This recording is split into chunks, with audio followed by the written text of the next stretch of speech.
What on earth is this food? Huh? My mother-in-law Pam exclaimed, tossing my container straight into the trash. What are you doing? How could you bring these leftovers? Biting back my words, I tidied up the spilled food, shooting her a sharp look. I'm out of here. And don't come back. I'm Maggie, a 30-year-old office worker. So here's the news. I just tied the knot with Richard. We first crossed paths on a group blind date. Honestly, I almost bailed, but a friend convinced me to balance the group. Who knew? Fate was calling. Richard totally caught my eye. Super charming and easy on the eyes. Chatting with him was super engaging and I found myself being attracted to him. We swapped our numbers and the texting began. Dinners, movies, the usual couple stuff followed.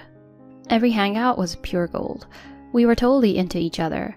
After going out for a bit, he spilled his feelings and boom, we were officially a thing. Everything was on the up and up with us. His date game was strong, had me on cloud 9. I was head over heels, especially seeing how he treasured me.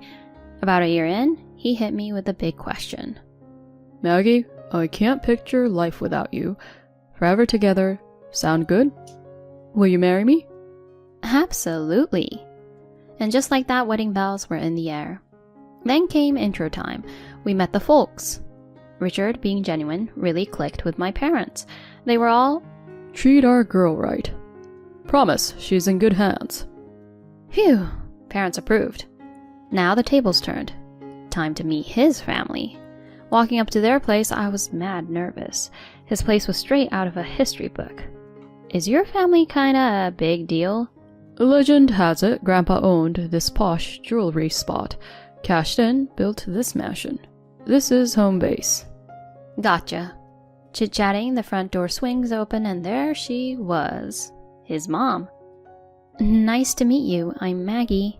Step inside. Her poker face game was strong. I hoped for more warmth, but okay. Inside, dad-in-law was chilling.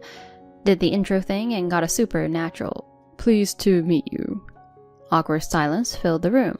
Richard, trying to lighten things up, was like, oh yeah, we brought some treats. Mom's face lit up, if only for a sec. Thanks, we'll snack later. I mean, I expected tea time now, but okay.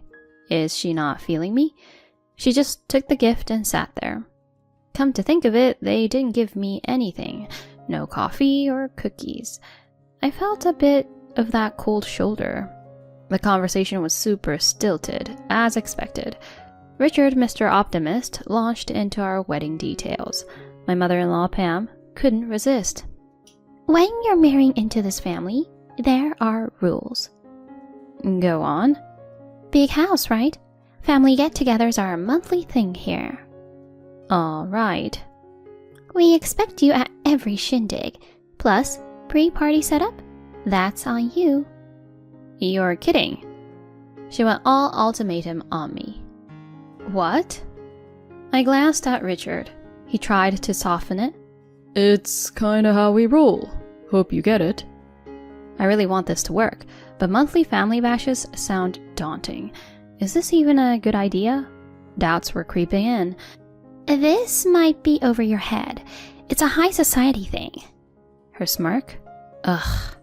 Felt like she was looking down on my family. Not cool at all. It's all good. I hope to get along with the family. She looked thrown off. Great, I'm eager to see. Her eyes were just as fiery as mine, and that wrapped that day. Later, the whole family jam happened. Pam was still talking sarcastically.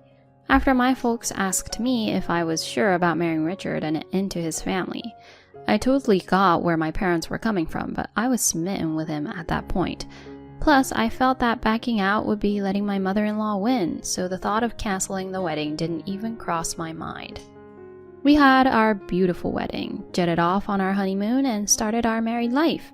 About a fortnight later, we had one of those family gatherings Pam had talked about. We decided to give it a shot. I was curious if the rest of the family would be more welcoming, or if they'd be as frosty as her. Stepping into their home, there she was, seemingly waiting just for me. Took you long enough. Hurry up and get ready, she said, her face as cold as ice, and steered me into the kitchen. I slipped on an apron and she said, You're on food duty for 20 today. I thought to myself, are you kidding? Why such a big get-together outside of holidays? Cooking under her watchful eye was daunting. She critiqued me nonstop. You're all thumbs. Do you even know how to handle a kitchen? Your chopping's all over the place. But I've always been confident in my cooking. Heck, I felt she wasn't any better with a knife. Maybe she was just looking for excuses to nitpick. I brushed her comments aside, focusing on the task at hand. Time was ticking, and guests were coming. After wrapping up in the kitchen, I felt wiped out. I was about to catch my breath in the living room when my father-in-law Wally chimed in. Hey, could you set the table? So there I was, laying out dinnerware. I was dying for a breather, but no chance. With everything set, I plopped down on the sofa with some water. Pam was quick to notice. Why are you sitting? Say hi to everyone. It felt a bit over the top since I was merely resting for a second, but I figured I should mingle, so I headed over. The room was packed. I was overwhelmed. About 20 folks, just like she said. Some looked familiar from the wedding. As I introduced myself, they all responded warmly. When they got a taste of the food I'd prepared, the compliments rolled in. You made this, Maggie? Yes, I hope you enjoy it. It's outstanding. Well done. Much appreciated. They were genuinely lovely. They ensured I took a break, even reminding me to eat. Thank you for making all these dishes for us, Maggie. Their thanks was heartwarming, but in the middle of a conversation, Pam beckoned. Why are you lazing around? She quipped. I'm not. I was just mingling. You should be serving, not chatting. I'll do the talking. What? It felt like she was purposely sidelining me. My brief bonding time with the family was all I got. She kept me running errands the whole party. And the post-party cleanup?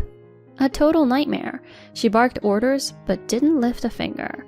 With Richard and his dad out cold from too much booze, the cleaning was all on me. Once done, she said, Nice work. You can head out now. And shooed me away. My husband was out cold, and she sent me home by myself. I left utterly drained and miffed. Her behavior was one thing, but my husband's indifference? That stung. He seemed to have had a blast, oblivious to everything. I felt alone, realizing he wasn't my ally. The next afternoon, he finally showed up. Why'd you bail last night, Maggie? What'd you mean? Your mom sent me packing. That doesn't sound like my mom, he said, clearly taken aback. Well, she did. She's been riding me since the party prep started. His face went from disbelief to anger as I filled him in. Enough with the lies. Why do you keep lying like this? Have you lost your mind from drinking too much? Honestly, I was dumbfounded. I never imagined he'd trust his mom so much more than me. Even with his parents' previous antics, I held on to the hope that he'd back me up. But that hope vanished quickly. From that point on, I started having doubts about him. I questioned whether we could keep going like this. We were newlyweds after all, just about half a month in.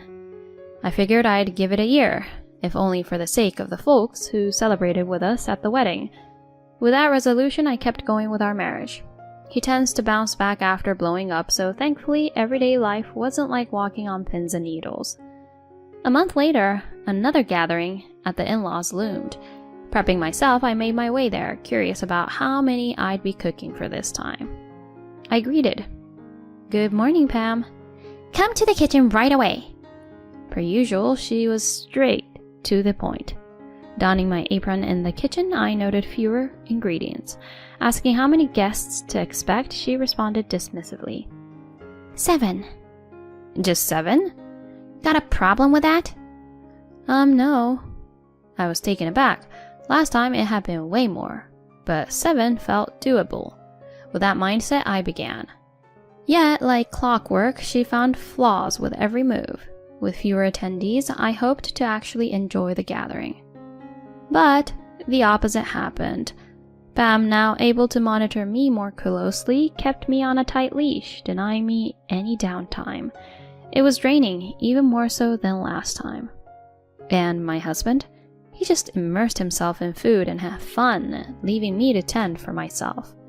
Post-party, the men crashed, and Pam, lounging on the sofa, ordered me to handle the mess. More beat than before, she had me out the door soon after with a snarky, "Strangers can't stay overnight here. Only family can. So you better leave." Honestly, I was ready to leave. Dead tired, I hailed a cab, went home, and crashed. The next day, my husband strolled in, grumbling. "You're so selfish. How could you just bail on the family?" I was dumbfounded. Your mom literally told me I'm not family and sent me home. But this only made him angrier. "Why the lies? I can't believe you'd stoop this low." His words stung. I told myself I couldn't handle another episode like this.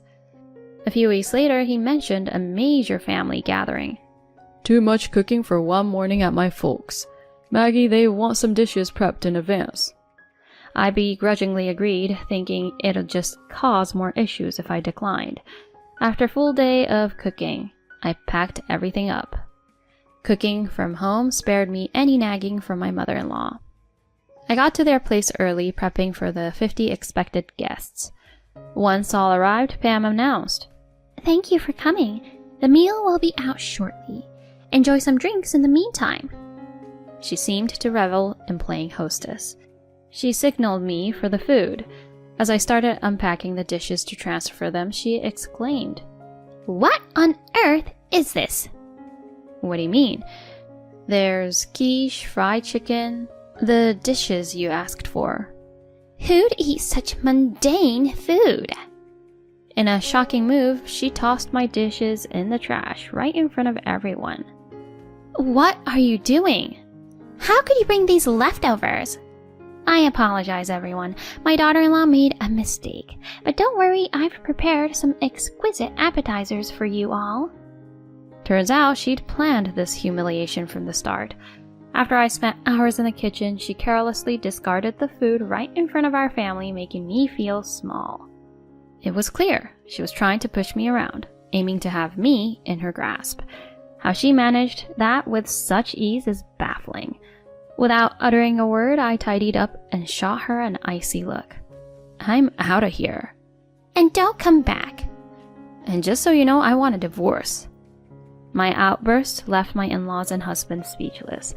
Their only reaction was a stunned, "What?" "Wait a minute, Maggie. How'd you jump to divorce? This wasn't on me. We just celebrated our 3-month anniversary. Imagine the gossip." He complained. Looking back, I should have pulled the plug on this earlier or skipped the wedding altogether. A voice from the crowd said, "Can't you see you're why she's thinking divorce already?" More voices pitched in. "That's right. If he can't stand up for his wife against his own mom's antics, that's just sad." "For real?" "From day one, Pam has been nothing but nasty to Maggie." "And the silent duo, husband and so, are equally bad." The relatives laid into the in-laws, who were visibly shaken. "Hang on, everyone. What's the deal here?" Pam stuttered as relatives began to rise. "We can't stomach your antics anymore. Truth be told, these monthly invites are a total drag. We came out of respect for family, but seeing your constant digs at your daughter-in-law? We're done." Another voiced their agreement. "Count our family out too." As the room buzzed with movement and chatter, Pam's distress was clear. "Wait, what do we do?" Choosing to exit with the crowd, I heard my husband's desperate plea. "Maggie, I messed up. Please, give me another chance." But a relative's response was swift. "Grow up. Where were you when she needed you?" Later, I got an attorney to set the divorce wheels in motion. He dragged his feet a bit, but the mention of court had him signing on the dotted line. Since that day, it seems the in-laws' invite list has dwindled to none. Word is, Pam's now a shadow of her former self. And my ex?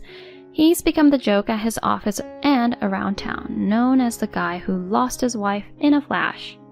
Rumor has it, work's not going so well for him. Can't say I'm surprised.